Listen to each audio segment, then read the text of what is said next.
കണ്ട അപ്പോസ്തല പ്രവൃത്തികളുടെ നാടുകൾ. ദീർഘവർഷങ്ങളായി അപ്പോസ്തല പ്രവൃത്തികൾ പഠിക്കുകയും പഠിപ്പിക്കുകയും ചെയ്യാനുള്ള ഭാഗ്യം കർത്താവ് തന്നു. 1-ാം അധ്യായം മുതൽ 12-ാം അധ്യായം വരെ അപ്പോസ്തല പ്രവൃത്തിയുടെ പ്രഥമ ഭാഗം, 13-ാം അധ്യായം മുതൽ 28-ാം അധ്യായം വരെ അപ്പോസ്തല പ്രവൃത്തികളുടെ 2-ാം ഭാഗം. ആദ്യത്തെ ഭാഗത്ത് ഏറ്റവും പ്രധാനപ്പെട്ട സഭ ജെറുസലേം സഭ, 2-ാം ഭാഗത്തെ ഏറ്റവും പ്രധാനപ്പെട്ട സഭ അന്ത്യോക്യ സഭ. ആദ്യ ഭാഗത്തെ പ്രധാനപ്പെട്ട ലീഡർഷിപ്പ് പത്രോസിന്റെ ലീഡർഷിപ്പ്, 2-ാം ഭാഗത്തെ പ്രധാനപ്പെട്ട ലീഡർഷിപ്പ് പൗലോസിന്റെ ലീഡർഷിപ്പ്. ഇങ്ങനെ അപ്പോസ്തല പ്രവൃത്തികളെ പ്രത്യേകിച്ചൊരു മിഷനോട് ബന്ധപ്പെട്ട് മറ്റുള്ളവരെ പഠിപ്പിക്കുവാൻ പരിശുദ്ധാത്മാവ് ഒരു നിയോഗം തന്നു. ആ നിയമത്തോട് ബന്ധപ്പെട്ട് ഞാൻ പൗലൂസ് സഞ്ചരിച്ച നാടുകൾ, പൗലൂസിന്റെ മിഷണറി യാത്ര, 13-ാം അധ്യായം മുതൽ 28-ാം അധ്യായം വരെ മറ്റുള്ളവരെ പഠിപ്പിക്കുവാൻ കർത്താവ് ഒരവസരം തന്നു. ഞാൻ ഇപ്പോഴും അതിനെക്കുറിച്ച് പഠിച്ചുകൊണ്ടേയിരിക്കുകയാണ്. അങ്ങനെ പഠിച്ചു വരവേ മരുപ്പച്ച ടീമിൽ കൂടി അപ്പോസ്തല പ്രവൃത്തികളുടെ നാടുകൾ വിസിറ്റ് ചെയ്യുവാൻ ഒരവസരം കർത്താവ് നൽകി. കർത്താവിന്റെ ദാസൻ റവറൻഡ് അച്ചുകുഞ്ഞിലന്തൂരിനെ സന്തോഷത്തോടെ ഓർക്കുന്നു. അദ്ദേഹമാണ് അപ്പോസ്തല പ്രവൃത്തികളുടെ നാടുകളിൽ കൂടി എന്നെ കൊണ്ടുപോയത്. ഓരോ സ്ഥലങ്ങളിൽ വെച്ച് അന്നുണ്ടായിരുന്ന ആ അപ്പോസ്തലന്മാർ പാദം വെച്ച് നടന്ന സമയത്തെ അവിടുത്തെ അനുഭവങ്ങളെല്ലാം സന്തോഷത്തോടെ പങ്കുവെക്കുവാൻ കർത്താവ് കൃപ തന്നു. അങ്ങനെ കുറെ കാര്യങ്ങൾ മനസ്സിലാക്കാൻ ദൈവം അവസരം തന്നു. എല്ലാ നാടുകളിലും യാത്ര ചെയ്തിട്ടില്ല എങ്കിലും കുറെ അധികം സ്ഥലങ്ങൾ വിസിറ്റ് ചെയ്യുവാൻ ദൈവം അവസരം തന്നു. ആ യാത്രയുടെ അദ്ദേഹം ഇട്ടിരിക്കുന്ന പേരാണ് ബിയോണ്ട് പത്മോസ്, പത്മോസിനും അപ്പുറം. അപ്പൊ ഞാൻ ഈ വീഡിയോ ചെയ്യുന്നത് ഞാൻ സഞ്ചരിച്ച അപ്പോസ്തല പ്രവൃത്തികളുടെ നാടുകൾ, അതൊന്ന് വളരെ ചെറിയ തോതിൽ ദൈവമക്കളുമായി ഷെയർ ചെയ്യുവാൻ വേണ്ടിയാണ് ഞാനിപ്പോ ഈ വീഡിയോയിൽ കൂടി ഉദ്ദേശിക്കുന്നത്. അതുകൊണ്ട് നമുക്ക് ഒരുമിച്ച് ആ നാടുകളിൽ കൂടി ഒന്ന് പോകാം. ടർക്കിയിലും ഗ്രീസിലും ഇറ്റലിയിലെ റോമിലും ഒക്കെ ചിതറിക്കിടക്കുന്ന അപ്പോസ്തല പ്രവൃത്തികളുടെ നാടുകളിൽ കൂടി നമുക്കൊന്ന് സഞ്ചരിക്കാം. അതിനായി അല്പസമയം, നിങ്ങളുടെ വിലപ്പെട്ട സമയം ഞാനൊന്ന് ചോദിക്കും. കൊച്ചിയിൽ നിന്ന് യാത്ര പുറപ്പെട്ട് ഞങ്ങൾ ഇസ്താംബുളിൽ, ടർക്കിയുടെ ക്യാപിറ്റലായ ഇസ്താംബുളിൽ ചെന്നു. ഇസ്താംബുൾ ക്രിസ്ത്യാനിറ്റിയെ സംബന്ധിച്ചിടത്തോളം ഏറ്റവും വളരെ പ്രാധാന്യമുള്ള ഒരു സ്ഥലമാണ്. ഇസ്താംബുളിനോട് ബന്ധപ്പെട്ട് ചരിത്രപരമായിട്ടുള്ള ചില സ്ഥലങ്ങളിൽ കൂടി ഞങ്ങൾ യാത്ര പുറപ്പെട്ടു. അതായിരുന്നു ഞങ്ങളുടെ യാത്രകളുടെ ആരംഭ മുഖവരയിൽ സംഭവിച്ചത്. നമുക്കെല്ലാവർക്കും അറിയാം, ക്രിസ്ത്യാനിറ്റിയുടെ ഏറ്റവും പ്രധാനമായ ചില കൗൺസിലുകൾ നടന്നത് ടർക്കിയിലായിരുന്നു. Jerusalem council, Nicaea council, Ephesus council, Istanbul council, അങ്ങനെ പല കൗൺസിലുകൾ ക്രിസ്ത്യാനിറ്റിയോട് ബന്ധപ്പെട്ട് നടന്നിട്ടുണ്ട്. നിക്കിയയിൽ നടന്ന ആദ്യത്തെ കൗൺസിൽ, നിക്കിയയിലെ ആദ്യത്തെ കൗൺസിൽ, സെനാറ്റോ സെറായി എന്നൊരു ബോർഡ് നമുക്ക് നിക്കിയ എന്ന് പറയുന്ന സ്ഥലത്ത് ചെല്ലുമ്പോൾ കാണാൻ കഴിയും. ഏകദേശം 318 ബിഷപ്പുമാർ ഒരുമിച്ച് ചേർന്ന് കോൺസ്റ്റന്റൈൻ ചക്രവർത്തിയുടെ നേതൃത്വത്തിൽ നടത്തിയ ആദ്യത്തെ കൗൺസിൽ, രക്തസാക്ഷികളുടെ സമ്മേളനമെന്നാണ് ആ സുനകദോസിന് പറയുന്നത്. കാര്യം എല്ലാ അവയവങ്ങളും ഉണ്ടായിരുന്ന ഒരു ബിഷപ്പ് പോലും അന്നുണ്ടായിരുന്നില്ല. എല്ലാവരും പീഡനങ്ങൾ കൂടി കടന്നുപോയവരായിരുന്നു. ക്രിസ്ത്യാനിറ്റി ഒത്തിരി പീഡനങ്ങൾ കൂടി കടന്നുപോയ സമയത്തുള്ള ആ നിക്കയിലെ ആദ്യത്തെ കൗൺസിൽ.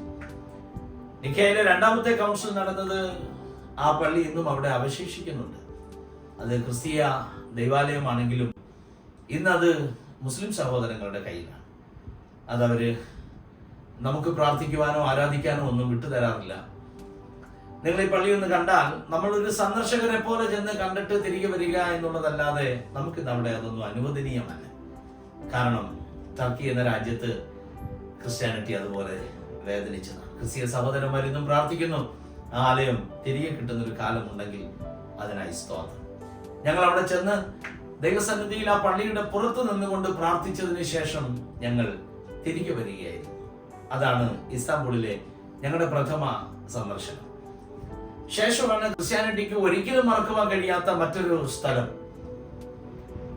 നമുക്കറിയാം, ഹാഗിയ സോഫിയ എന്ന ചർച്ച്. ആ ചർച്ച് ഇസ്താംബുളിലാണ്. ഇസ്താംബൂളിലെ ആ ചർച്ച് പരിചയമില്ലാത്ത ക്രിസ്ത്യാനികൾ വളരെ കുറവാണ്. ഏറ്റവും ബൃഹത്തായ ഒരു പള്ളി, 10,000-കണക്കിന് ജനമാണ് ആ ഇസ്താംബൂളിലെ ഹാഗിയ സോഫിയ ചർച്ച് വിസിറ്റ് ചെയ്യാൻ വേണ്ടി അവിടെ വെയിറ്റ് ചെയ്യുന്നത്. ധാരാളം ആൾക്കാർ, ലക്ഷക്കണക്കിന് രക്തസാക്ഷികളുടെ ഓർമ്മകളുള്ള സ്ഥലമാണ് ഇസ്താംബൂൾ. അവിടെ പണിതുയർത്തിയിരിക്കുന്ന ഹാഗിയ സോഫിയ ചർച്ച്, അതിനകത്ത് ക്രിസ്ത്യാനിറ്റിയുടെ സിംബിൾസ് ഉണ്ട്. ഇന്ന് അത് നമുക്ക് പ്രാർത്ഥിക്കുവാൻ അനുവദനീയമല്ല. അതവര് മോസ്കായിട്ട് കൺവേർട്ട് ചെയ്തുകൊണ്ട് ഇരുന്നു. പ്രിയരെ, ഇസ്താംബൂൾ ക്രിസ്ത്യാനിറ്റി അധികം ശക്തിയോടെ വേറിറങ്ങിയ ഒരു മണ്ണായിരുന്നു. ഇതൊന്നും പ്രസംഗിച്ച് നേടിയതല്ല. ചങ്കിലെ ചോര ഭക്തന്മാർ കൊടുത്ത, സഭാപിതാക്കന്മാർ, ദൈവദാസന്മാർ ചങ്കിലെ ചോര കൊടുത്ത് പണിതുയർത്തിയതാണ് ക്രിസ്ത്യാനിറ്റി. ക്രിസ്ത്യാനിത്വം സംരക്ഷിക്കപ്പെട്ടത് അരമനകളിലല്ല, ഗുഹകളിലെ. ഹാഗിയ സോഫിയ ചർച്ച് ഒരു കാലത്ത് ദൈവത്തെ ആത്മാവിൽ ആരാധിച്ച അനുഗ്രഹിക്കപ്പെട്ട ദൈവാലയം. ഇനി നമുക്ക് യാത്ര ചെയ്യാനുള്ളത് ബൈബിൾ പ്രഖ്യാപിക്കുന്ന അതിശക്തമായ ചില സ്ഥലങ്ങളിലേക്കാണ്. വെളിപ്പാട് പുസ്തകത്തിൽ വെളിപ്പാടുകാരനാകുന്ന യോഹന്നാൻ പത്മോസ് ദ്വീപിൽ കിടന്നുകൊണ്ട് 7 സഭകൾക്ക് ദൂത് കൊടുക്കുന്നുണ്ട്. ആസിയയിലെ 7 സഭകൾ.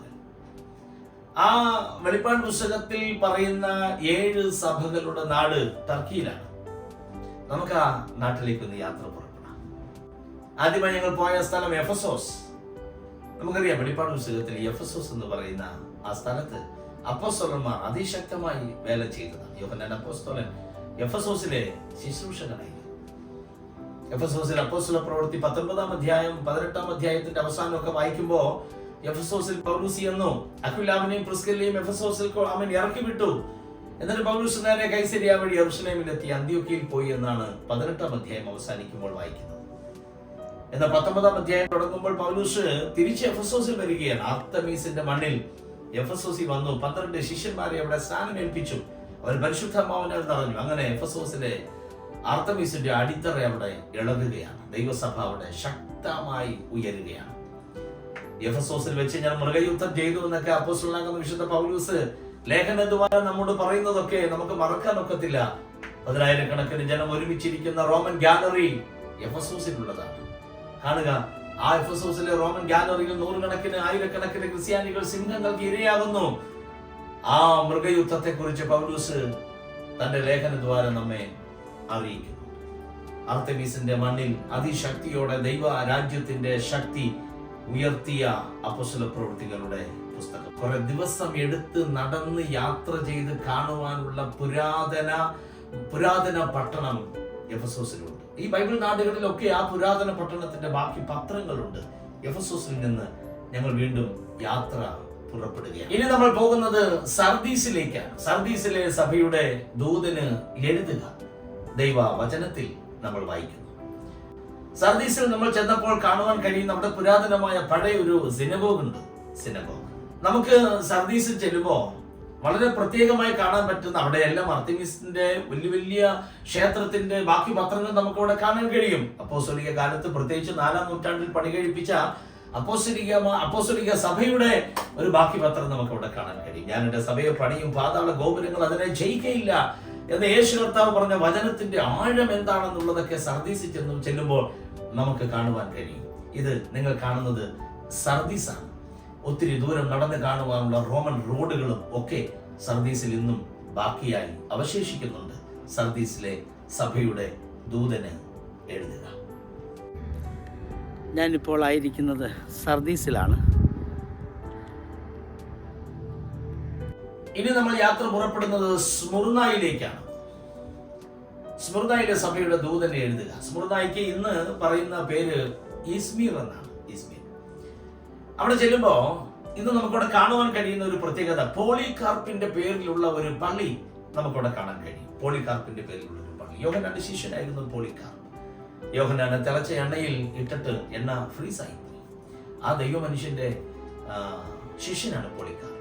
പോളികാർപ്പിനെ എങ്ങനെ കൊന്നു, എങ്ങനെ രക്തസാക്ഷിത്വ മരണം താൻ വരിച്ചു എന്നുള്ളത് ആ പള്ളിയുടെ മുകളിൽ അവര് അതിന്റെ പടം വരച്ചു വെച്ചിട്ടുണ്ട്. അത് കാണുമ്പോൾ ഉള്ളിൽ ഒരു വലിയ വേദന നമുക്കുണ്ട്. ഞങ്ങൾ ആ വീതിയിൽ കൂടി നടന്നിങ്ങനെ ദൈവവചനം പറഞ്ഞുകൊണ്ടാണ് ഇസ്മീറിൽ കൂടി സ്മുർണയിൽ കൂടി ഞങ്ങൾ യാത്ര പുറപ്പെട്ടത്. ഇപ്പോൾ ഞാനായിരിക്കുന്ന സ്മുർണയിലാണ്. സ്മുർണയിൽ പോളികാർപ്പിൻ്റെ പേരിലുള്ള പള്ളിയാണ് എൻ്റെ പുറകിൽ കാണുന്നത്. യോഹന്നാൻ്റെ ശിഷ്യനായ പോളികാർപ്പ് ക്രിസ്തുവിന് വേണ്ടി രക്തസാക്ഷിത്വ മരണം വരിച്ചു. ഇനി നമ്മൾ പോകുകയാ വളരെ പ്രധാനപ്പെട്ട ഒരു സ്ഥലം, സാത്താന്റെ സിംഹാസനം ഉണ്ടായിരുന്ന പെർഗമോസിലേക്ക്. ആ പെർഗമോസ് നമുക്ക് വിശാലമായി കാണുവാനുള്ള പുരാതന പട്ടണങ്ങൾ ശേഷിക്കുന്നുണ്ട്. എന്നാൽ നമുക്ക് ഏറ്റവും പ്രാധാന്യമായി കാണേണ്ടതായ ഒരു സ്ഥലമാണ് സാത്താന്റെ സിംഹാസനം എന്നുള്ളത്. അതിൽ ഉയർന്ന പർവ്വതത്തിന്റെ മുകൾ വശമാണ്. അങ്ങോട്ടേക്ക് നമുക്ക് റോപ്പയിൽ കൂടി വേണം പോകുവാൻ. അവിടെ അമ്പരചുംബിയായി ഉയർന്നു നിൽക്കുന്ന ഒരു ക്ഷേത്രത്തിന്റെ ബാക്കി പത്രം നമുക്ക് അവിടെ കാണുവാൻ കഴിയും. ആ വചനം ഇങ്ങനെയാണ്: നീ എവിടെ പാർക്കുന്നുവെന്നും അത് സാത്താന്റെ സിംഹാസനമുള്ള സ്ഥലമെന്നും ഞാൻ അറിയുന്നു. എന്റെ സാക്ഷിയും വിശ്വസ്തനുമായ അന്തിപ്പാസിനെ കൊന്ന കാലത്ത് പോലും നീ എന്റെ നാമം നിഷേധിച്ചിട്ടില്ല. പെർഗമോസിലെ സഭയുടെ ദൂതന് എഴുതുക: നീ എവിടെ പാർക്കുന്നുവെന്നും അത് സാത്താൻ്റെ സിംഹാസനമുള്ള സ്ഥലമെന്നും ഞാൻ അറിയുന്നു. എൻ്റെ സാക്ഷിയും വിശ്വസ്തനുമായ അന്തിപ്പാസിനെ കൊന്ന കാലത്ത് പോലും നീ എൻ്റെ നാമം നിഷേധിച്ചിട്ടില്ല എന്ന് പെർഗമോസിലെ സഭയ്ക്ക് വെളിപ്പാട് പുസ്തകത്തിൽ വെളിപ്പാടുകാരനാകുന്ന യോഹന്നാൻ ദൂത് കൊടുക്കുന്നത് നമുക്കറിയാം. ഇപ്പോൾ ഞാൻ നിൽക്കുന്നത് പെർഗമോസിലെ സാത്താൻ്റെ സിംഹാസനമെന്ന് ദൈവവചനം വിവക്ഷിക്കുന്ന ടെമ്പിൾ ഓഫ് ട്രാജൻ. എൻ്റെ പുറകിൽ കാണുന്നത് ട്രാഗൻ ടെമ്പിളാണ്. ഇനി ഞങ്ങൾ പോകുന്നത് തുയഥൈരയിലേക്കാണ്. തുയഥൈരയിലെ സഭയുടെ ദൂതന് എഴുതുക.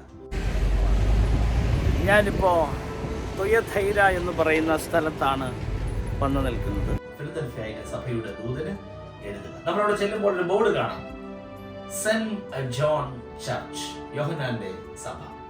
ഇതും ആ ബോർഡ് അവിടെ ഉണ്ട്, നമുക്കത് കാണാം. നിങ്ങൾ കാണുക ആ ബോർഡ് ആ എൻട്രൻസിൽ വെച്ചിരിക്കുന്നു. ഫിലദൽഫിയയിലെ സഭയുടെ ദൂതന് എഴുതുക. ഫിലാദൽഫിയയിലെ സെന്റ് ജോൺ ചർച്ചിൻ്റെ മുമ്പിൽ നിന്ന് യേശുക്രിസ്തുവിൻ്റെ നാമത്തിൽ നിങ്ങളെ ബ്ലസ് ചെയ്യുന്നു.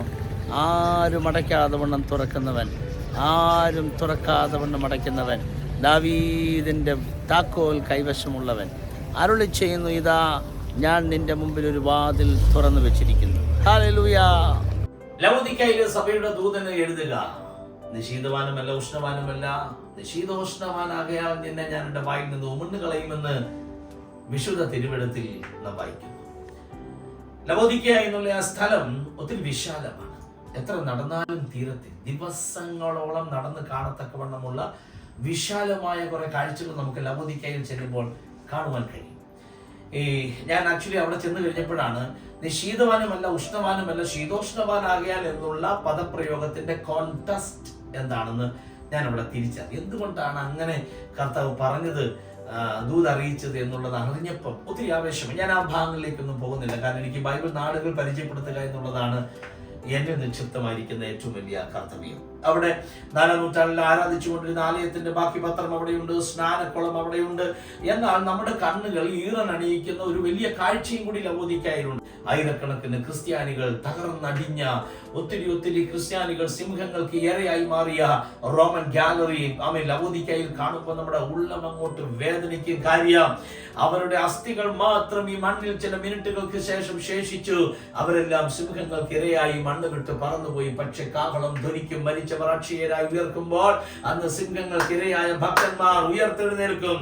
അന്നമ്മ മാമൻ പറഞ്ഞതുപോലെ പാടിയതുപോലെ രക്തസാക്ഷികളും സ്നേഹിതരും സ്വാഗതം ചെയ്യും മഹൽ സദസ്സിൽ എന്ന് പാടിയതുപോലെ അതേ സഹോദരങ്ങളെ അന്നവർ ഉയർത്തെഴുന്നേൽക്കും. ടർക്കിയിലും ഗ്രീസിലും ഇറ്റലിയിലും റോമിലും പല സിറിയയിലും പല രാജ്യങ്ങളിൽ രക്തസാക്ഷിത്വ മരണം വരിച്ച ഭക്തന്മാർ ഉയർത്തെഴുന്നേൽക്കും. ഒറീസയിലെ ഗ്രഹാം സ്റ്റെയിൻസും കുഞ്ഞുങ്ങളും ഉയർത്തെഴുന്നേൽക്കും. കാഹളനാദത്തിന് വേണ്ടി നിത്യതയുടെ കവാടം തുറക്കാൻ അവർ ഇന്ന് വിശ്രമത്തിലാണ്. ഉയരോടെ ഇരിക്കുന്ന ഞാനും നിങ്ങളും സുവിശേഷത്തിന് വേണ്ടി ഓടുവാൻ ഇതൊരു ബലമാകട്ടെ എന്ന് പ്രാർത്ഥിച്ചുകൊണ്ട് ഞങ്ങൾ ലവോദിക്കയിൽ നിന്ന് യാത്ര പുറപ്പെടുന്നു.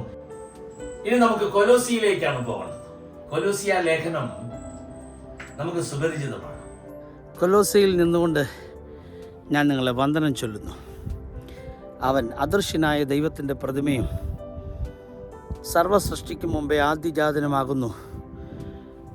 മഹത്വത്തിന് പ്രത്യാശയായ ക്രിസ്തു നമ്മുടെ ഉള്ളിൽ വാസം ചെയ്യുന്നു.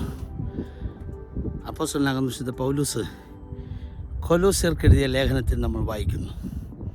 ഹീരപ്പൊലിയെ കുറിച്ച് പൗലോസ് അപ്പോസ്തലൻ വ്യക്തമാക്കുന്നുണ്ട്. ഹീരപ്പൊലിയിൽ പൗലോസ് കർത്താവിന്റെ വേല ചെയ്ത ഒരു സ്ഥലമാണ്. ഹീരപ്പൊലിയിൽ നമ്മൾ ചെല്ലുമ്പോൾ കാണാൻ പറ്റുന്ന വളരെ പ്രധാനപ്പെട്ട ചില കാഴ്ചകളുണ്ട്. ഒന്ന്, അപ്പോസ്തലനാകുന്ന ഫിലിപ്പോസിനെ അടക്കം ചെയ്തിരിക്കുന്ന ഹീരപ്പൊലിയിലാണ്. അവിടെ അന്ന് പണിത ഒരു ആലയത്തിന്റെ ബാക്കി പത്രമൊക്കെ നമുക്ക് ഇവിടെ കാണാൻ കഴിയും.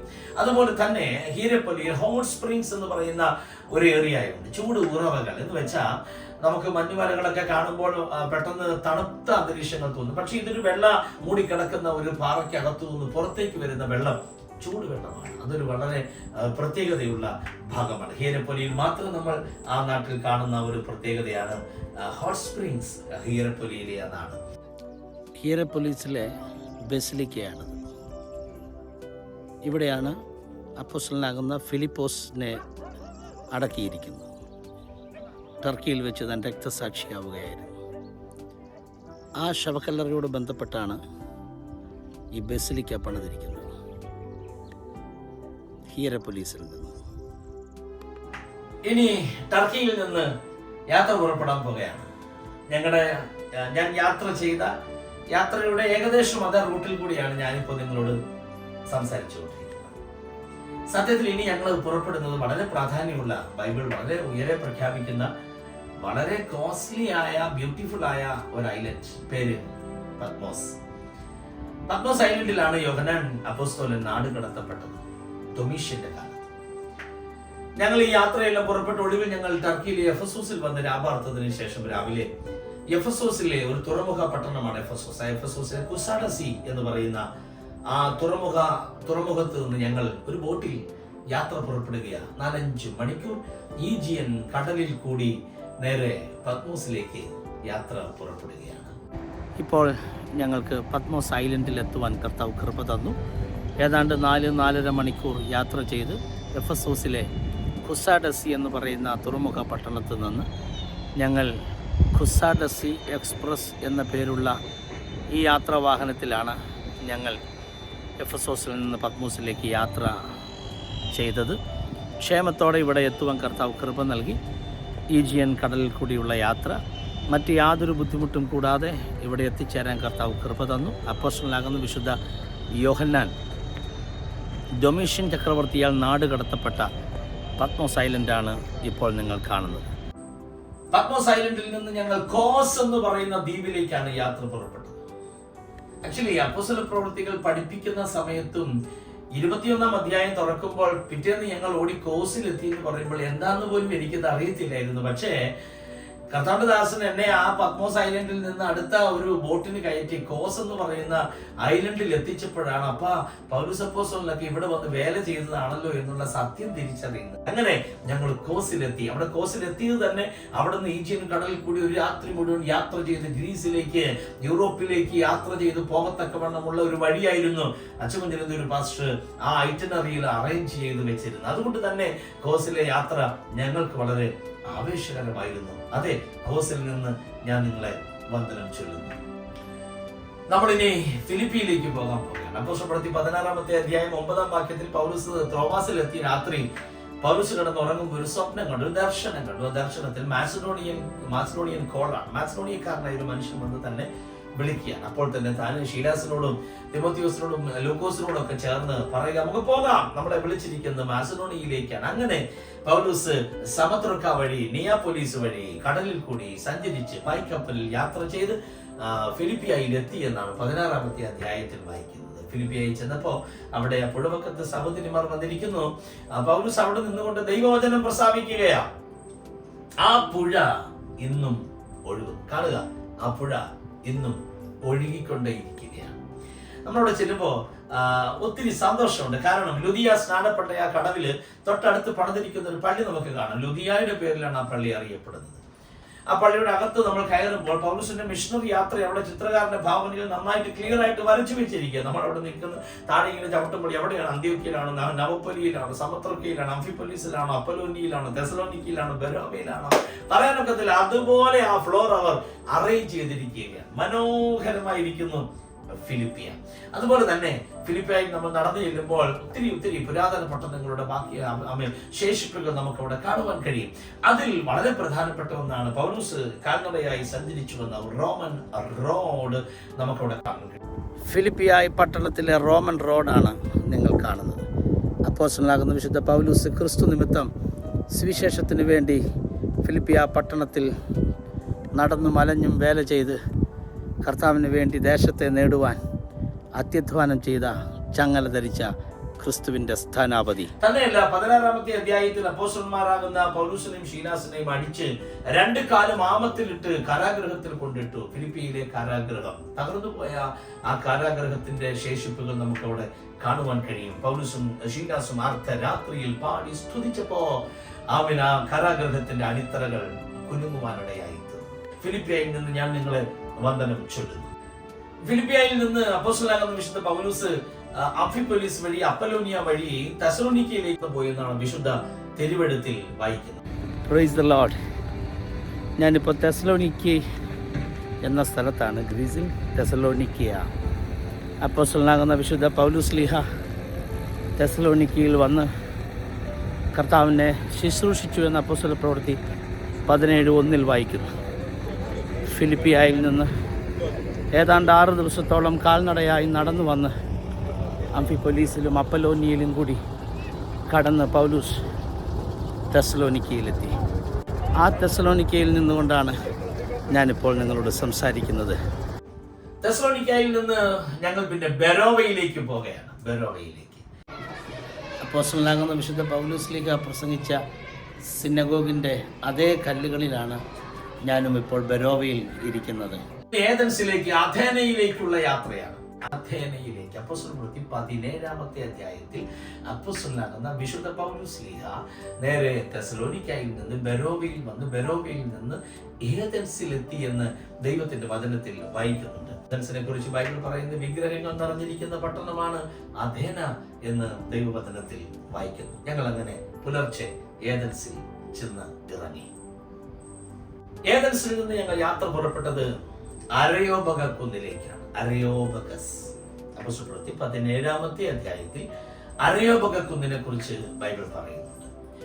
ഗ്രീസ് ഒരു വലിയ ഫിലോസഫീസിന്റെ നാടാണ്. അപ്പോസ്തലനാകുന്ന വിശുദ്ധ പൗലോസ് ലീഹ അരയോപക കുന്നിലേക്ക് നടന്നു കയറിയ വഴിയാണ് ഇപ്പോൾ എൻ്റെ പുറകിൽ നിങ്ങൾ കാണുന്നത്. അരയോപക കുന്നിലാണ് ഇപ്പോൾ ഞാൻ നിൽക്കുന്നത്. 100 കണക്കിന് ആൾക്കാരാണ് അരയോപക കുന്ന് വിസിറ്റ് ചെയ്യാൻ വേണ്ടി ഇവിടെ എത്തിയിരിക്കുന്നത്. അരയോപക കുന്നിൽ നിന്ന് ഞങ്ങൾ പിന്നെ പോയത് അപ്പോസ്തല പ്രവൃത്തി 18-ാം അധ്യായത്തിലെ നാട്ടിലേക്കാണ്. അതത്രേ കൊരിന്ത് എന്ന് പറയുന്ന പട്ടണം. 18-ാം അധ്യായം 1, 2, 3 വാക്യങ്ങൾ പൗലോസ് കൊരിന്തിൽ ചെന്നിറങ്ങുകയാണ്. കൊരിന്തിൽ ചെന്നിറങ്ങിയതിനു ശേഷം അവിടെ അക്വിലാവിനെ പ്രിസ്കില്ലയെ പരിചയപ്പെടുന്നു. അവരുടെ കൂടെ താൻ പാർക്കുന്നു. അവരുടെ തൊഴിലൊന്നായിരുന്നു ടെന്റ് മേക്കർ, കൂടാരപ്പണി. അങ്ങനെ 1 വർഷവും 6 മാസവും പൗലോസ് കൊരിന്തിൽ ഉണ്ടായിരുന്നു. കൊരിന്ത്യ ലേഖനം, 1 കൊരിന്ത്യ ലേഖനം, 2 കൊരിന്ത്യ ലേഖനം വളരെ പ്രധാനപ്പെട്ട ലേഖനങ്ങളാണ്. അവിടെ നമ്മൾ ശരീരത്തിലിരിക്കുമ്പോൾ ചെയ്തത് നല്ലതാകലും തീയതാകലും അതിന് തക്കവണ്ണം പ്രാപിക്കേണ്ടതിന് നാം എല്ലാവരും ക്രിസ്തുവിന്റെ ഭീമായുടെ മുമ്പിൽ, ക്രിസ്തുവിന്റെ ന്യായാസനത്തിന്റെ മുമ്പിൽ നിൽക്കേണ്ടതാകുന്നു എന്ന് പൗലോസ് വിവക്ഷിക്കുന്നതിന്റെ ആ ഭീമ ഇന്നും നമുക്ക് കൊരിന്തിൽ കാണുവാൻ കഴിയും. കൊരിന്തിലെ പുരാതന പട്ടണങ്ങളും കൊരിന്തിലെ ധാർമ്മിക മൂല്യങ്ങൾ തകർന്നു പോയതിന്റെ കാര്യവും സഹോദരിമാർ തലയിൽ മൂടുപടമിടേണ്ട ആവശ്യകത എന്താണ് എന്ന് പൗലോസ് വിവക്ഷിച്ച കാര്യം എന്താണ്, ഇതൊക്കെ നമുക്ക് കൊരിന്തി ചെല്ലുമ്പോൾ നമുക്ക് നന്നായി മനസ്സിലാക്കുവാനിടയായി. കൊരിന്ത് കനാൽ വളരെ പ്രസിദ്ധമാണ്. കൊരിന്ത് കനാൽ നമുക്ക് അവിടെ ചെല്ലുമ്പോൾ മനുഷ്യനിർമ്മിതമായ ആ കൊരിന്ത് കനാൽ വളരെ വ്യക്തമായി നമുക്ക് കാണുവാൻ കഴിയും. എന്തുകൊണ്ടും കൊരിന്ത് നമ്മളെ സംബന്ധിച്ചിടത്തോളം വളരെ പ്രധാനപ്പെട്ട ഒരു പട്ടണമാണ്. ഒത്തിരി ദൂരം നടന്ന് സഞ്ചരിച്ച് കാണുവാൻ കഴിയുന്ന കുറെ കാഴ്ചകൾ. ഇന്നും ആയിരക്കണക്കിന് 10,000-കണക്കിന് ആൾക്കാർ കൊരിന്ത് പട്ടണം വിസിറ്റ് ചെയ്യുന്നുണ്ട്. അവിടെ ജനം ആ പുരാതന പട്ടണത്തിൽ വന്നു നിന്നുകൊണ്ട് ആരാധിക്കുന്നു, ദൈവത്തെ സ്തുതിക്കുന്നു. കാരണം വിശുദ്ധ തിരുവെഴുത്തിന്റെ നിസ്തുല്യത ഓർക്കുമ്പോൾ ദൈവത്തിന് സ്തോത്രം ചെയ്യാതിരിക്കാൻ കഴിയില്ല. അപ്പോസ്തലനാകുന്ന വിശുദ്ധ പൗലോസ് പറയുന്നല്ലോ, ഞാൻ മറ്റൊരുവന്റെ അടിസ്ഥാനത്തിന്മേൽ പണിയാതിരിക്കേണ്ടതിന് ക്രിസ്തുവിന്റെ നാമം അറിഞ്ഞിട്ടുള്ള ഇടത്തിലല്ല, അല്ലാത്തവരുടെ നടുവിൽ പോയി കർത്താവിന്റെ വചനം അറിയിക്കുവാൻ ഞാൻ ആഗ്രഹിക്കുന്നു. കൊരിന്തിൽ നിന്ന് ഞാൻ നിങ്ങളെ വന്ദനം ചൊല്ലുന്നു. ഇനി ഞങ്ങൾ ഗ്രീസിൽ നിന്ന് വിട ചൊല്ലുന്നു. ഗ്രീസിൽ നിന്ന് ഞങ്ങൾ നേരെ ഇറ്റലിയിലെ റോമിലേക്ക് യാത്ര പുറപ്പെടുകയാണ്. റോമിലേക്ക് പോകാനുള്ള കാരണം വളരെ പ്രധാനപ്പെട്ട 2 കാരണങ്ങളാണ്. ഒന്ന്, പത്രോസ് അപ്പോസ്തലൻ തലകീഴായി ക്രൂശിക്കപ്പെട്ട സ്ഥലം. 2 പൗലോസ് അപ്പോസ്തലൻ ശിരച്ഛേദം ചെയ്യപ്പെട്ട സ്ഥലം. ഇത് രണ്ടും നമുക്ക് മറക്കാൻ കഴിയുന്ന സ്ഥലങ്ങളല്ല. അപ്പൊ അതുകൊണ്ട് തന്നെ റോമിൽ എത്തിയത് ഭയങ്കര ആവേശം ഉണർത്തുന്ന ഒരു യാത്രയായിരുന്നു. ഞങ്ങളുടെ കൂടെ യാത്ര ചെയ്തു വന്ന സഹോദരങ്ങളൊന്നും അവിടെ ചെന്നിട്ട് കരയാതെ തിരിച്ചു പോകുന്നവരില്ല. ഏങ്ങലിടിച്ച് കരഞ്ഞവരെ എനിക്കറിയാം. അതുപോലെയുള്ള സ്ഥലങ്ങളാണ് റോമിൽ നമുക്ക് കാണാൻ കഴിയും. പത്രോസ് തലകീഴായി ക്രൂശിക്കപ്പെട്ടു. പത്രോസിനെ ക്രൂശിച്ച സ്ഥലത്ത് ഒരു വലിയ സ്തംഭം നാട്ടിയിട്ടുണ്ട്. Saint Peter's basilica. പത്രോസ് അപ്പോസ്തലനെ അടക്കിയ സ്ഥലത്ത് പണിതിരിക്കുന്ന വിശാലമായ ലോകത്തിലെ ഏറ്റവും വലിയ പള്ളി സെന്റ് പീറ്റേഴ്സ് ബസിലിക്ക. അപ്പോസ്തലന്മാരാകുന്ന പൗലോസിനെയും പത്രോസിനെയും ഒക്കെ ഇട്ട കാരാഗ്രഹം നമുക്ക് അവിടെ കാണുവാൻ കഴിയും. ഒരു ചെറിയ ഉള്ളറ. അപ്പോസ്തലന്മാർ അവിടെയാണ് കിടന്നത്. പൗലോസ് അപ്പോസ്തലൻ അവിടെ കിടന്നുകൊണ്ടാണ് 2 തിമോത്തി എഴുതുന്നത്. തന്റെ ലൈഫിലെ ഏറ്റവും അവസാനത്തെ ലേഖനം അതാണ് 2 തിമോത്തി. അത് കഴിഞ്ഞിട്ട് താനീ മണ്ണ് വിട്ട് മാറ്റപ്പെടുകയാണ്. 2 തിമോത്തി chapter 4:6. ഞാനോ ഇപ്പോൾ പാനീയാഗമായി ഒഴിക്കപ്പെടും. എന്റെ നിര്യാണ കാലവും അടുത്തിരിക്കുന്നു. ഞാൻ നല്ലപോലെ പൊരുതി ഓട്ടം തികച്ചു, വിശ്വാസം കാത്തു. ഇത് പൗലോസ് പറയുന്നത് 2 തിമോത്തിയോസിന്റെ ലേഖനത്തിൽ. താൻ എങ്ങനെ മരിക്കുമെന്നുള്ള വിവരം തന്റെ പ്രതിയുമാണ്.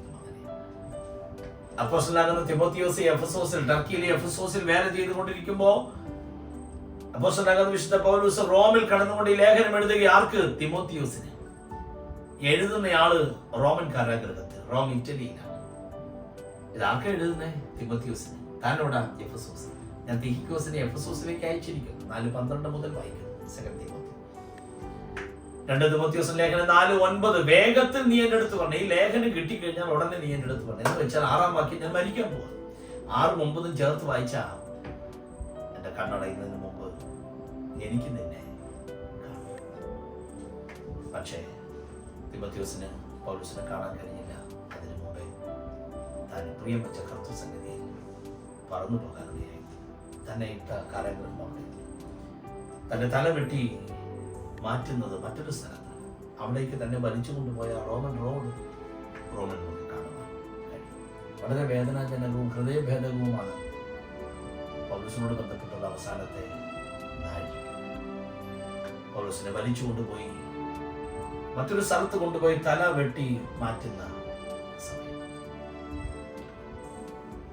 ശിരച്ഛേദം ചെയ്യപ്പെടുകയാണ്. എനിക്ക് ജീവിക്കുന്ന ക്രിസ്തു, മരിക്കുന്ന ലാഭവും എന്ന അപ്പോസ്തലനാകുന്ന വിശുദ്ധ പൗലോസ് പ്രസ്താവിച്ചു. നിങ്ങളുടെ വിശ്വാസം എന്ന യാഗത്തിൽ എന്റെ രക്തം ഒഴിക്കേണ്ടി വന്നാലും ഞാൻ സന്തോഷിക്കും. നിങ്ങളും എന്റെ കൂടെ സന്തോഷിപ്പീൻ. അപ്പോസ്തലനാകുന്ന വിശുദ്ധ പൗലോസ്. ജീവനോ മരണമോ, ഇപ്പോഴുള്ളത് വരുവാനുള്ളത്, ഉയരത്തിനോ ആഴത്തിനോ മറ്റ് യാതൊരു സൃഷ്ടിക്കും ദൈവസ്നേഹത്തിൽ നിന്ന് എന്നെ മാറ്റിക്കളയാൻ കഴിയില്ല എന്ന് താൻ ഉറപ്പായി വിശ്വസിച്ചു. അതെ, തന്റെ രക്തം ചിന്തി താൻ ഈ മണ്ണ് വിട്ട് മാറ്റപ്പെടുകയും തന്റെ ശരീരവും തന്റെ ശിരസും 2ആയി മാറിയ സ്ഥലം നമുക്കത് റോമിൽ ചെല്ലുമ്പോൾ കാണാൻ കഴിയും. അവിടെ നിന്ന് തൻ്റെ ആ ശരീരവും തൻ്റെ തലയും എടുത്തു കൊണ്ടുവന്ന് മറ്റൊരു സ്ഥലത്ത് സംസ്കരിച്ചു. ആ സ്ഥലം നിലനിർത്തിക്കൊണ്ടാണ് സെന്റ് പോൾസ് ബസിലിക്ക പണിതിരിക്കുന്നത്. 10,000-കണക്കിന് ജനമാണ് പൗലോസ് അപ്പോസ്തലൻ അന്തിയുറങ്ങുന്ന തന്റെ ഭൗതിക ശരീരം അടക്കിയ ആ സ്ഥലം വിസിറ്റ് ചെയ്യും. അവിടെ ചെന്ന് കണ്ടിട്ട് ആൾക്കാർ കരഞ്ഞുകൊണ്ട് പോകുന്നത് ഞാൻ കണ്ടിട്ടുണ്ട്. ഒരിക്കൽ ഞാൻ ആ പള്ളിക്കകത്ത് വളരെ ശാന്തമായി പൗലോസിന്റെ മിഷണറി യാത്രയെ കുറിച്ച് ഞാനതിനകത്ത് ശാന്തമായി സംസാരിച്ചു. അതെ, അന്ത്യോക്യ മുതൽ റോം വരെ ക്രിസ്തുവിന്റെ സുവിശേഷത്തിന് വേണ്ടി ധീരയോദ്ധാവായ അപ്പോസ്തലനാകുന്ന വിശുദ്ധ പൗലോസ്. അതുകൊണ്ട് തന്നെ ഈ യാത്ര അപ്പോസ്തലന്മാരുടെ പാദസ്പർശനമേറ്റ ഈ സ്ഥലങ്ങളിൽ കൂടിയുള്ള യാത്ര മറക്കുവാൻ കഴിയാത്ത യാത്ര. എത്ര ശ്രേഷ്ഠകരമായ യാത്ര. ഈ സ്റ്റഡി ടൂർ എന്നെ സംബന്ധിച്ചിടത്തോളം അനുഗ്രഹമായി. ഞാൻ നിങ്ങളെ പ്രോത്സാഹിപ്പിക്കുകയാണ്. എന്ത് വില കൊടുത്തും ടർക്കി വിസിറ്റ് ചെയ്യണം, ഗ്രീസ് വിസിറ്റ് ചെയ്യണം. ബൈബിൾ നാടുകളിൽ കൂടി ഒരിക്കലെങ്കിലും യാത്ര പുറപ്പെടും. നമ്മൾ ഒത്തിരി കാര്യങ്ങളല്ലാതെ ചെയ്യുന്നവരും അല്ലാതെ ഒത്തിരി പണം ചെലവാക്കുന്നവരും ഒക്കെ നല്ല കാര്യം, കർത്താവിന് വേണ്ടി എന്തും ചെയ്താൽ. പക്ഷേ ബൈബിൾ പ്രസംഗിക്കുന്നവർ ബൈബിൾ നാടുകൾ കൂടി ഒന്ന് യാത്ര ചെയ്യുന്നത് കൃത്യതയോടെ മറ്റുള്ളവരിലേക്ക് ചില കാര്യങ്ങൾ കൈമാറുവാൻ പറ്റിയ ചാനകം കൂടിയാണ് എന്നുള്ളത് പറയുന്നതിൽ എനിക്ക് സന്തോഷമുണ്ട്. ഈ റോമിൽ പൗലോസിന്റെ ശരീരം 2ആയി മാറിയെങ്കിൽ കാഹളം ധ്വനിക്കും, മരിച്ചവർ അക്ഷയരാവും ഉയർന്നു. അന്ന് പൗലോസ് ഉയർക്കപ്പെടും. നമുക്ക് പ്രാർത്ഥനയോടെ അവന്റെ വേല ചെയ്യാം. ശക്തിയോടെ അവന്റെ രാജ്യത്തിന് വേണ്ടി ദൈവം ഏൽപ്പിക്കുന്ന ഇന്ത്യയിലാണോ, യൂറോപ്പിലാണോ, യുഎസിലാണോ, ആഫ്രിക്കയിലാണോ, ഗ്രാമങ്ങളിലാണോ, പട്ടണങ്ങളിലാണോ, എവിടെയാണോ, ഫുൾ ടൈം മിനിസ്ട്രിയാണോ, അതോ ജോലിയോടുകൂടെ കർത്താവിന്റെ പേരാണ്, എന്താണോ ദൈവം ആഗ്രഹിക്കുന്നത്, കൺഫേം യുവർ കോളിംഗ്. നിങ്ങളുടെ വിളി നിങ്ങൾ കൺഫേം ചെയ്തുകൊണ്ട് കർത്താവിന്റെ വേലയ്ക്ക് വേണ്ടി അധ്വാനിക്കുക. God bless you all.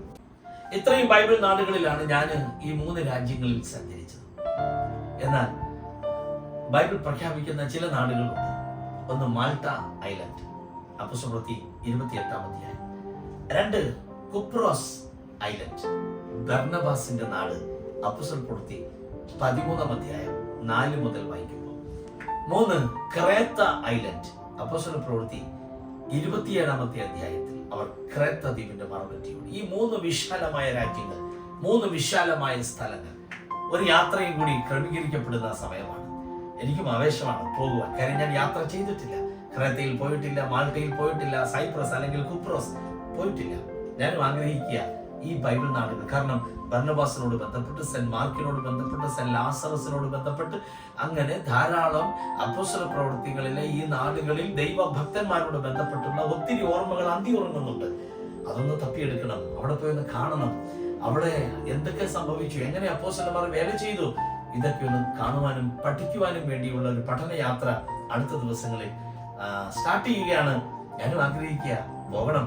ഇങ്ങനെയൊക്കെയുള്ള നാടുകളിൽ, ബൈബിൾ നാടുകളിൽ സഞ്ചരിക്കണം, പഠിക്കണം, മറ്റുള്ളവരെ പഠിപ്പിക്കണം, ശക്തമായ മിഷൻ ചെയ്യണം. ഞാൻ ഇതിന്റെ ഒപ്പം കർത്താവിന്റെ വേല നോർത്ത് ഇന്ത്യൻ വയലേലുകളിൽ ഞാൻ ചെയ്യാറുണ്ട്. സ്പെഷ്യലി പല ഭാഷക്കാരുടെ നടുവിൽ അപ്പോസ്തല പ്രവൃത്തികളുടെ കോഴ്സ് മിഷൻ ജേണി ഞാൻ ക്ലാസ് എടുത്തുകൊണ്ടിരിക്കുക. ഞാനത് ആദ്യം ആരംഭിച്ചത് തന്നെ ഗാറോ ഭാഷക്കാർക്ക് വേണ്ടിയാണ്. മേഘാലയയിൽ ഇന്ന് ഗാറോ ഭാഷ, ബംഗാളി ഭാഷ, ഹിന്ദി ഭാഷ, ആന്ധ്ര തെലുങ്ക് ഭാഷ, അങ്ങനെ പല ഭാഷക്കാരുടെ നടുവിൽ കോഴ്സ് മിഷൻ ജേണി എടുക്കുവാൻ എനിക്ക് ഉത്തേജനം നൽകിയത് വരിപ്പച്ചയിലെ ഈ യാത്രയായിരുന്നു. അതുകൊണ്ട് തന്നെ ആവേശം കെട്ടടങ്ങിയിട്ടില്ല. ഇനിയും അധികം ദൂരം പഠനാർത്ഥം യാത്ര ചെയ്യുവാനുണ്ട്. നമുക്ക് ഒരുമിച്ച് യാത്ര ചെയ്യാം. ക്രേത്തയിലും സൈപ്രസിലും പിന്നെ മാൾട്ടയിലും. ദൈവം അനുഗ്രഹിക്കട്ടെ. May God bless you all. Amen.